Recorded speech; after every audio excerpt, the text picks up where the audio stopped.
My name is HIMANI Chaudhary from Mathura, Uttar Pradesh.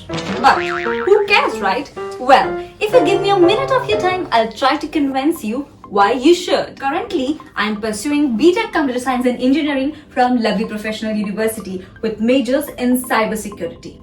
Now, you might be wondering how a cyber specialist can apply for a front-end job.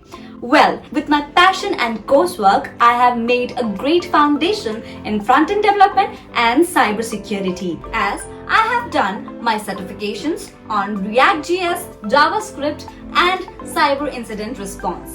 Some of my skills include proficiency in HTML, CSS, and JavaScript, experience of creative design, knowledge of front-end frameworks such as React, and ability to write well-documented and maintainable code. I have also made various projects with the help of same skills like e-commerce website, Netflix clone, and pro networking site.